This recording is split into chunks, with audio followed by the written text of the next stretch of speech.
Yeah, that place. Oh, Brings, no, it's 7:30 already. That place will bring you anything. Yeah. Oh, yeah, make it it will. up. Yeah, you know what I'm talking about. You know the Best anyway. of New York. What do they call that? Yeah, I think that's what it's called. Don't get free promotions, Max. I was going to say, are they paying us? Nope. Dan Graziano. Bringing the food. Speaking of Alabama, here's what Louis Riddick said on SportsCenter. Look, I don't know how you pull the plug on a player right now that when you compare him, let's just say to a guy like Justin Herbert, the situations have been totally different.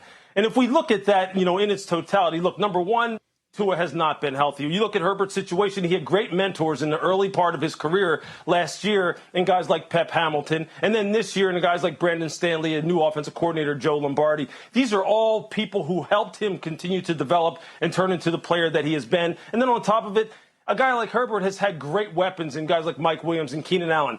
Tua has had none of that.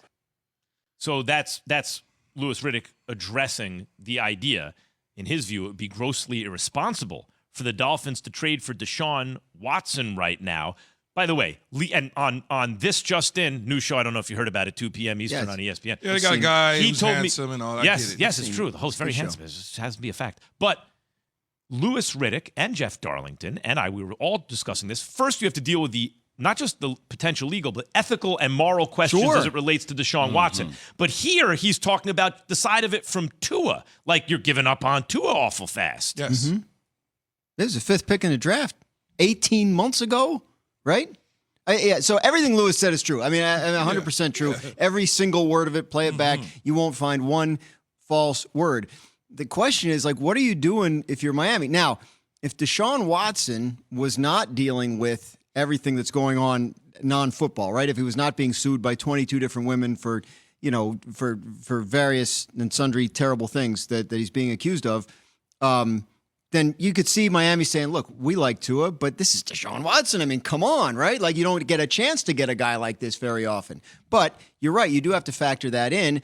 We also don't know at this point what the price is going to ultimately be to acquire Deshaun Watson. So far, Houston has demanded a lot for a player you don't even really know if you're going to have, because he could end up suspended. He could end up on commissioner's exempt list. We don't know how soon he's going to be eligible to play for you if you do acquire him. So given all of that, to kind of continue this flirtation while Tua Tagovailoa is starting games for you feels very counterproductive. Because what if you don't get Deshaun Watson? What if you can't get him, or what if circumstances conspire to the point where he can't even be traded, and now you have Tua and you've got to work with him, and meanwhile, intentionally or unintentionally, you've sort of been undermining him the whole time. Lewis's point about situation is a great one. Justin Herbert fell into an outstanding situation. Tua did not, and that could define the way their careers go. I mean, Lewis is right on a lot of fronts, no question about it, Dan. But there's some things that you point to, and you have to bring context to it. Yes, Justin Herbert fell into a perfect situation, no question about it. But Tua fell into a good situation too, because at the time, Miami's defense was solid and sound.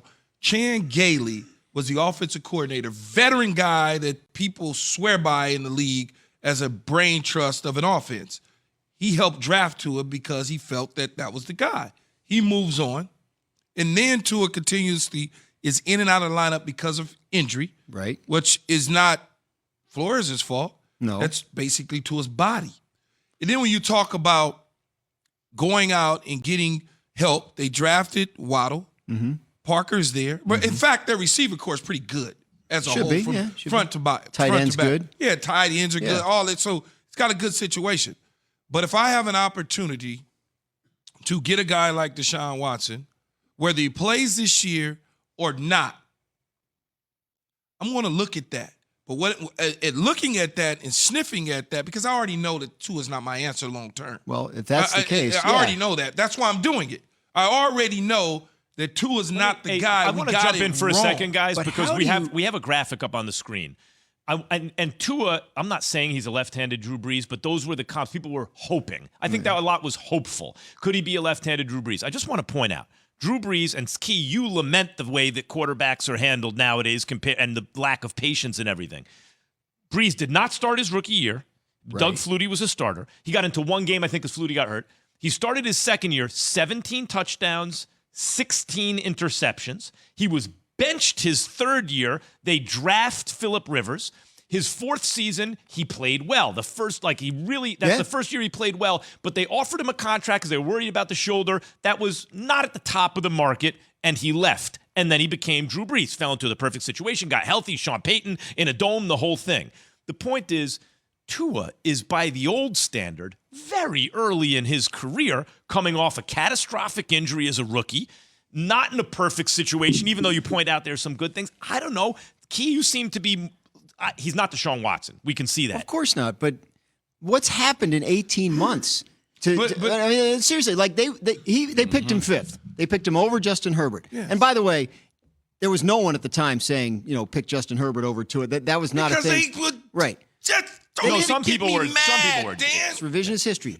It was not happening. Nobody said, "Oh, that's a bad pick." Because they don't know what the hell they looking at. Fair enough.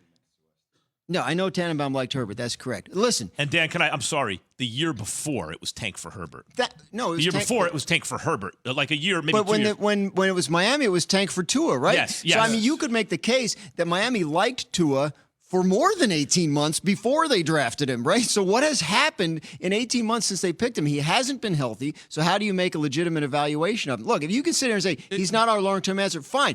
Better to not compound the mistake by doubling down on it. I get it. But how do you know? I mean, that's what I don't understand. What have you learned? I could look at him and tell that he is not giving me, even when he's on the field and healthy, he's not giving me the confidence that he can be the guy moving forward. Plus, when I look at the guy up in Buffalo at Josh Allen, right, growth. When I look at Justin Herbert, I mean, it's just a fact. Sure. That is what you say what changed in 18 months. But those two dudes. But situations matter. To Lewis's point, Josh Allen's had the same offensive coordinator all 4 years he's been in the league. No question. I mean, that matters. No question, but I'm trying to keep my job. You can also sling it and run. I can't keep my job with Tua. If you pick a quarterback fifth in the draft and he's not the guy, you're not keeping your job. Well, I mean, this is you're why, not. Like, that's the way it goes. This is why Chris Greer, the general manager, is trying to hold on to Tua for dear life, and Stephen Ross is saying, let me get my investigators on this Deshaun Watson situation because I'm trying to win a damn Super Bowl. I don't know the particulars of all that. What I know about this situation is Miami continues to have interest in Deshaun Watson. Deshaun Watson has interest in Miami as a place he'd like to play. Houston continues to insist on a high price. What are we, 11 days till the trade deadline? We're going to talk about this 11 more days. Maybe it'll happen. If not, we talk about it again next spring. But I don't think Deshaun Miami's will play a this factor. year if they get him anyway. That's the other thing. If you trade for him now, right? He's not playing for you Sunday. He's probably not playing for you next Sunday. When do you have? Even if the commissioner's office does nothing, which I'm not sure that's what would happen. I think they might do something. Yeah. When would you even have him? Now Tua's playing for you. Your season is already spiraling. Like what? So they probably figure punt on the season. Man. That's probably where they're at. Yeah. The Dolphins? Yeah. Yeah, they're there. But at least we got our future. 11 games the Dolphins, left. listen. I mean, you're still charging for parking and tickets. Herbert and Josh Allen are big physical talents that are different than Tua. The Dolphins are hoping Tua can get in the zone, right. Dan. Get in the Zone is brought to you by AutoZone. Get in the Zone, AutoZone. So Tua will play his final game with the Dolphins on Sunday, I guess. That's after Jay has this from Granger.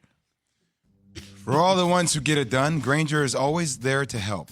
Granger offers supplies and solutions for every industry, 24/7 support, free access to product specialists, and experienced staff at over 250 local branches.